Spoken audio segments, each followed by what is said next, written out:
আসসালামু আলাইকুম রহমতুল্লাহ বরকত। হ্যালো বন্ধুরা, কেমন আছো? আলহামদুলিল্লাহ আমিও ভালো আছি। তোমাদের মাঝে একটা ছোটোখাটো ভিডিও নিয়ে তুলে ধরেছি। সকালে উঠে আমি ঘরটা ঝাড়ু মেরে নিয়েছি। মেরে নেওয়ার পর আমি পুরোপুরি ঘরটা মুছে নেব। মুছে নেওয়ার পর আমি অফ ক্যামেরায় আমি নাস্তা করে নিয়েছিলাম। নাস্তা করে নেওয়ার পর আমার দুই মেয়েকে আমি খেতে দিয়েছি। খেতে দেওয়ার পর আমার ছোটো মেয়েকে কিছুক্ষণ আমি পড়তে বসাবো। আমার মেয়ে দেখতে পাচ্ছে এখানে নিজের হাতে লিখছে, কারণ এই বছরই আমার ছোটো মেয়েকে স্কুলে ভর্তি করতে হবে।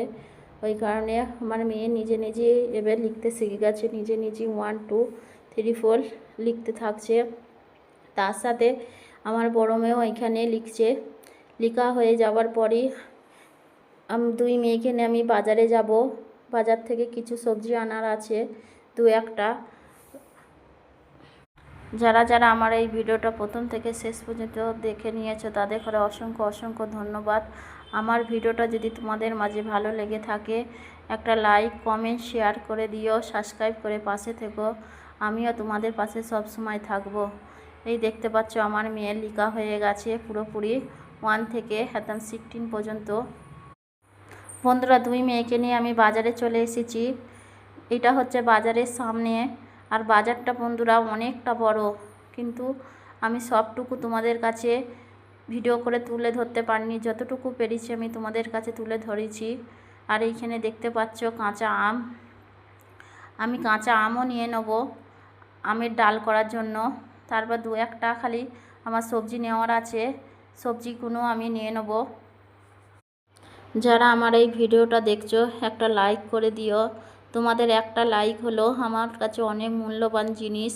আর বাজারের সামনে বন্ধুরা দেখতে পাচ্ছ একটা মুদিখানার দোকান আছে।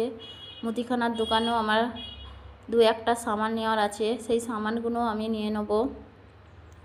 বন্ধুরা, মুদিখানার সামান নেওয়া হয়ে যাবার পরেই আমি ঘরে চলে এসেছি। কি আমি বাজার থেকে নিয়েছি টুকিটাকি আমি তোমাদের মাঝে তুলে ধরেছি। বন্ধুরা, এখানে নিয়েছি আমি মোটা চিড়ে, পাস্তা, নুডলস, 2 প্যাকেট ম্যাগি মশলা। এখানে নিয়েছি আমি 3টে আম, একটা নিয়েছি বাঁধাকপি, আর নিয়েছি টমেটো আর সজনে ডাঁটা। আর এখানে শসা, এই ধরনের এখানে শসা পাওয়া যায় বন্ধুরা। তারপরে দেখি আমার বর, দেখতে পাচ্ছ বন্ধুরা কত বড় বড় তরমুজ। আর তরমুজগুলো খুব সস্তারও ছিল। আর বন্ধুরা, তরমুজটা কাটার পর তরমুজটা ভেতরে লাল আর খেতেও খুব মিষ্টি সুস্বাদু ছিল তরমুজগুলো। আমার মেয়েরা তরমুজ খেতে খুব পছন্দ করে, আর আমরাও খুব পছন্দ করি তরমুজ খেতে। বন্ধুরা, আমি বাজার থেকে আসার পরই আমি অফ ক্যামেরায় আমি বাঁধাকপিটা কেটে ধুয়ে পরিষ্কার করে নিয়েছিলাম। এবার আমি চলে যাব রান্নার দিকে। তেলটা আমার গরম হয়ে গেছে। এখানে রসুন, শুকনো লঙ্কা আর পেঁয়াজটা আমি হালকা ভেজে নেব। আর আগে থেকে আমি বাঁধাকপি আলু কেটে রেখেছিলাম, সেই বাঁধাকপি আলুটাকে আমি সেদ্ধ করে রেখেছি। রাখার পর আমি পেঁয়াজটা হালকা ভাজার পরই বাঁধাকপিটা দিয়ে আমি ভালোভাবে পেঁয়াজটা সাথে আমি ভেজে নেব। বন্ধুরা, হালকা ভাজার পর আমি হালকা চিনি দিয়েছি। আর বাঁধাকপিটা আমি সাদা মাথায় আজ রান্না করব, কারণ বাজারে যাওয়ার পর খুবই আজ আমার লেট হয়ে গেছে। আজ আমি বেশি কিছু রান্না করব না। আজ আমি শুধু বাঁধাকপি আর এইখানে আমের খাটার ডাল করেছি। আজকের মতো এটুকু। সবাই ভালো থেকো, সুস্থ থেকো।